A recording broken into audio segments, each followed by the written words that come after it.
ये है retired general Bhim Singh ji. वैसे तो ये रिटायर्ड हैं, लेकिन अब भी इनकी मेजर वाली ठाठ है।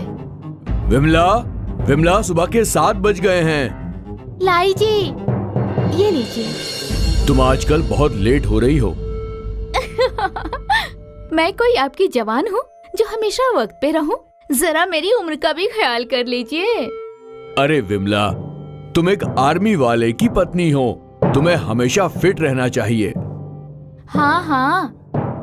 वैसे तुम्हारे लिए एक गुड न्यूज है। क्या? मैंने बलदेव का रिश्ता मेरे मेजर दोस्त जगदीश की बेटी दुर्गा के साथ तय कर दिया है। मुझे बताया बिना? खैर, दुर्गा करती क्या है?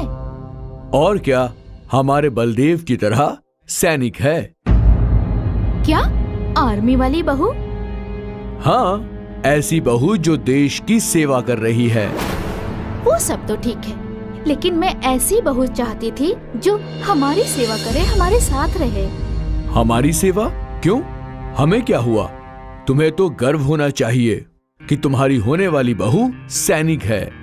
पर मेरी बात तो सुनिए। अब कोई बहस नहीं, जल्द ही दोनों की शादी कर देंगे। भीमसेन ने अपनी पत्नी की एक न सुनी। कुछ दिनों बाद बलदेव घर आया। भीमसेन और बिमला उसे देख के बहुत खुश थे। कितने दिनों की छुट्टी है? 1 महीने की पापा। अच्छा है, फिर तैयारी शुरू कर दो। किस चीज की तैयारी? तुम्हें अपनी बैचमेट दुर्गा याद है? हाँ, मैंने तुम्हारी और दुर्गा की शादी तय कर दी है। बलदेव बहुत खुश था क्योंकि उसे दुर्गा पसंद थी, पर बिमला दुखी थी क्योंकि उसे ऐसी बहू चाहिए थी जो उसकी सेवा करे, न कि देश की। कुछ ही दिनों में भीमसेन ने बलदेव और दुर्गा की शादी करवा दी। बिमला नाखुश थी, पर भीमसेन के आगे उसकी कहाँ कुछ चलती थी। कुछ दिनों तक दुर्गा ने अपने सास ससुर की अच्छी सेवा की। बेटी दुर्गा, तुम्हारा ज्वाइनिंग लेटर आया है। तुम्हें और बलदेव को अगले महीने ही ज्वाइन करना होगा। जी पापा। यहाँ बलदेव और दुर्गा दोनों अपने बैग्स पैक करने लगे और बिमला उदास हो गई और अगले ही दिन दोनों चले गए। बिमला को आजकल घर खाली खाली लगने लगा, इसीलिए मैंने आपसे कहा था कि आर्मी वाली बहू नहीं चाहिए। वो कहाँ हमेशा के लिए गए हैं, कुछ ही दिनों की बात है। जंग खत्म होने के बाद तुम्हारे पास ही वापस आएंगे।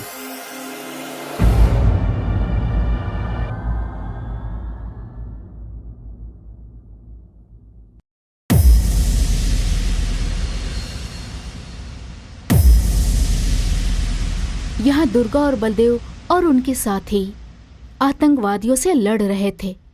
बलदेव बहुत बहादुरी से आगे बढ़ा और वो दुश्मन की गोलियों से घायल हो गया।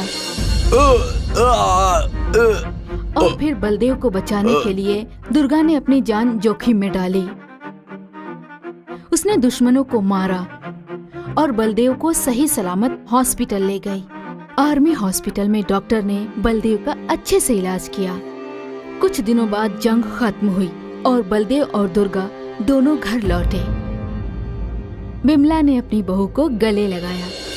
आज तुम्हारी वजह से मेरा बेटा सही सलामत घर लौटा है, तुम्हारा शुक्रिया। माँ जी, ये मेरा फर्ज था। बिमला ने दुर्गा को गले लगाया। मैं नहीं कहता था तुम्हें अपनी बहू पर गर्व होगा? क्यों न हो, आखिर मेरी बहू आर्मी वाली है।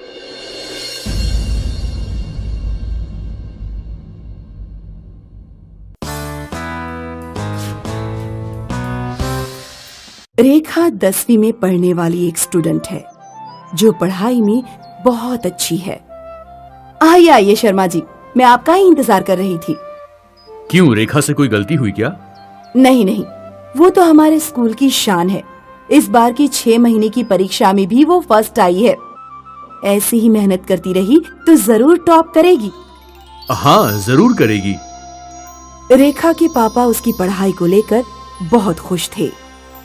रेखा के पापा पीटी टीचर थे, इसीलिए रोज सुबह रेखा और उसके पापा दौड़ने जाया करते थे।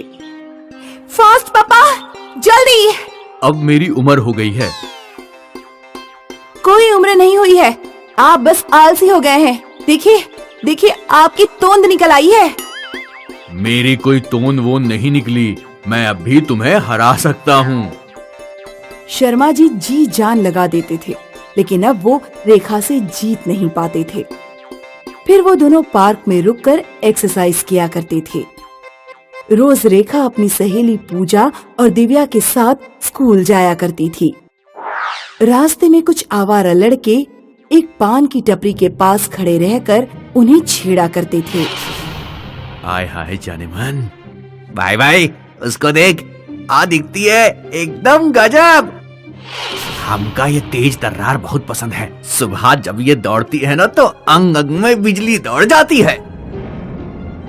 रेखा और उसकी सहेलियां इन लड़कों से परेशान थी। रेखा के पापा ने पुलिस कंप्लेन भी की। उसके बाद कुछ दिनों तक वो लड़के गायब हैं ये देखकर रेखा और उसकी सहेलियां बहुत खुश थीं। पर 1 महीने बाद वो तीनों आवारा लड़के वापस आ गए। हमारी वाली आ गई। अरे रे रे रे, आज तो खतरनाक दिख रही है। लगता है हमारी वाली भाग भाग के पतली हो गई। अब तीनों सहेलियों को गुस्सा आ गया। साले, हमें छेड़ेगा? हाँ, हमें छेड़ेगा? रेखा ने उस लड़के को एक जोर का तमाचा मारा। जब उसके दोस्त आगे आए तो रेखा ने तीनों दोस्तों को मारना शुरू किया। अकेली रेखा इन 3 आवारा लड़कों पे भारी थी। वो तीनों लड़के वहाँ से दुम दबाकर भाग गए। अरे वाह रेखा, तू तो बहुत स्ट्रांग है। इस दिन रेखा को अपनी ताकत का पता चला और वो बहुत खुश थी। पापा, आज मैंने उन आवारा लड़कों की अच्छे से पिटाई की। बेटा, लेकिन तुम्हें कुछ हो जाता तो? पापा, आपको देखना चाहिए था, क्या मजा आया। वो तीनों के तीनों दम दबाकर भागे हैं।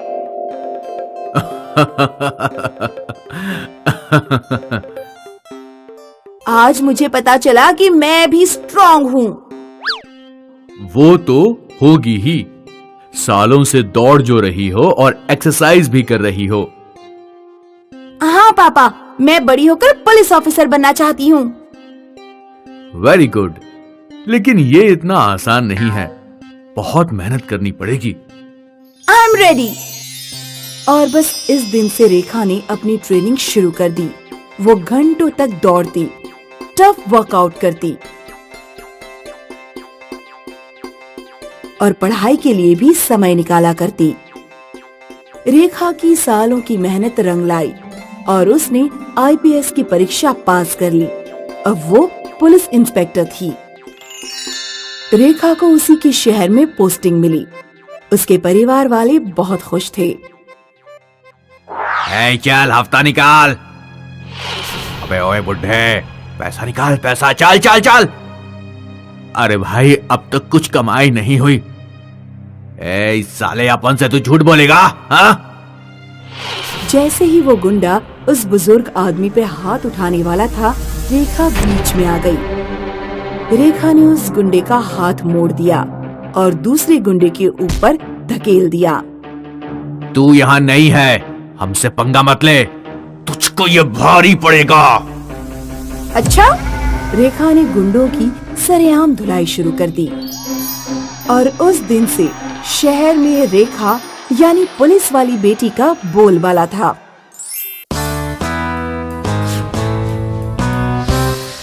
सात साल की सोनिया बरेली में अपनी मम्मी पापा के साथ रहती थी। सोनिया के पापा रोजाना शाम को ड्यूटी से लौटकर उसे पढ़ाते थे। बेटा बताओ, भारत के राष्ट्रपति कौन हैं? रामनाथ कोविंद। भारत के झंडे में कौन कौन से रंग होते हैं? केसरिया, सफेद और हरा। भारत का राष्ट्रीय पशु कौन सा है? टाइगर। शाबाश बेटी, तुम जरूर बड़े होकर हमारा नाम रोशन करोगी। संडे वाले दिन सोनिया के पापा सोनिया को लेकर सड़क पर जाते और भिखारियों को चद्दर और कपड़े दान में देते। बेटा, हमें गरीबों की हमेशा मदद करनी चाहिए। जी पापा, मैं भी बड़ी होकर आपकी तरह गरीब लोगों की मदद करूंगी। एक दिन सोनिया के घर कुछ किराएदार फर्स्ट फ्लोर किराए पर लेने आते हैं। भाई साहब, हम लोग गांव से आ रहे हैं, हमें यहाँ रहने को जगह नहीं मिल पा रही। अगर आप अपना फर्स्ट फ्लोर किराए पर दे दें तो बड़ी कृपा होगी। हाँ हाँ, क्यों नहीं, आपको मात्र 5,000 रुपए किराया देना होगा। किराएदार 5,000 रुपए सोनिया के पापा को देते हैं और फर्स्ट फ्लोर पर रहने लगते हैं। बाद में पता लगता है कि जो पति पत्नी किराए पर रहने आए हैं वो दोनों वकील होते हैं।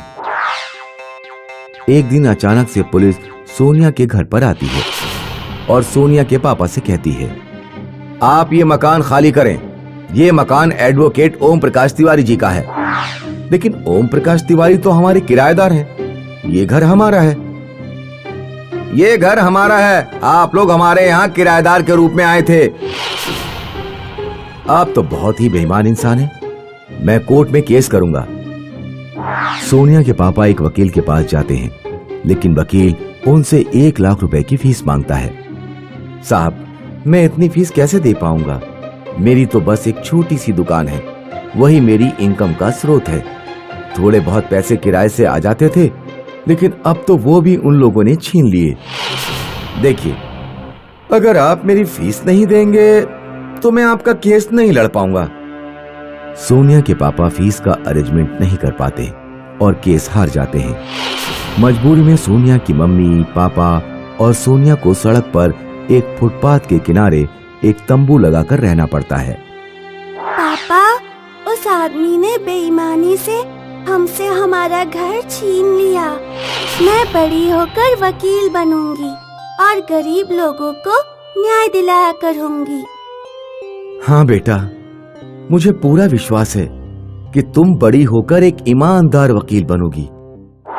धीरे धीरे सोनिया बड़ी हो जाती है और कॉलेज में LLB की पढ़ाई करने लगती है। लेकिन एक दिन सोनिया के पापा जब दुकान से अपने घर लौट रहे होते हैं तो उनकी एक कार से टक्कर हो जाती है और उनकी जान चली जाती है। बेटा, अब तुम्हारे पापा तो रहे नहीं, अब तुम अपनी पढ़ाई वगैरह बंद कर दो, मैं तुम्हारी शादी करवा देती हूँ। नहीं माँ, मुझे पढ़ना है। बेटा, जिद मत करो, अब तुम्हारे पापा भी जिंदा नहीं हैं, मुझसे तुम्हारी पढ़ाई का खर्चा नहीं उठाया जाएगा। सोनिया की मम्मी सोनिया की शादी एक गांव के लड़के से कर देती हैं, जो किसान होता है। सोनिया एक दिन अपने पति से कहती है, सुनो जी, मैं अपनी पढ़ाई जारी रखना चाहती हूँ। मैं घर का काम भी करूँगी और रात में पढ़ाई कर लूँगी। आप बस मुझे रोजाना मेरे कॉलेज तक छोड़ाएं। पर गांव वाले क्या कहेंगे? यहाँ तो कोई भी लड़की इंटर के बाद पढ़ाई नहीं करती, सब अपने घर पर ही रहती हैं। मैं जानती हूँ, लेकिन किसी ना किसी को तो शुरुआत करनी ही होगी ना। आज मैं कॉलेज जाकर पढ़ाई करूँगी तो हो सकता है कि कल मुझे देखकर और भी लड़कियों को प्रेरणा मिले। तुम वकील क्यों बनना चाहती हो? सोनिया बचपन की पूरी कहानी अपने पति को सुनाती है। ठीक है, अगर तुम पढ़ना ही चाहती हो तो मैं तुम्हारा पूरा साथ दूंगा। एक दिन सोनिया की सास अपने बेटे से कहती है, तेरा दिमाग खराब हो गया है क्या? तू बहू को कॉलेज भेज रहा है? हमारे घर की इज्जत मिट्टी में मिल जाएगी। तुझे पता भी है आज पड़ोस वाले क्या कह रहे हैं? अम्मा, आस पड़ोस वालों की फिक्र मत करो। कल जब सोनिया कुछ बन जाएगी तो यही आस पड़ोस वाले हमारी और इज्जत किया करेंगे और अपनी बेटियों को भी कॉलेज में पढ़ने के लिए भेजेंगे। सोनिया कॉलेज से वापस आकर घर का सारा काम करती, झाड़ू लगाती, बर्तन धोती और रात में जब सब सो जाते तो लैंप जलाकर पढ़ाई करती। जब सोनिया का LLB और LLM पूरा हो जाता है तो वो कोर्ट में प्रैक्टिस शुरू कर देती है और अपनी कड़ी मेहनत के बल पर कुछ ही दिनों में अच्छी वकील बन जाती है। गांव के लोग भी उससे कानूनी सलाह लेने आने लगते हैं।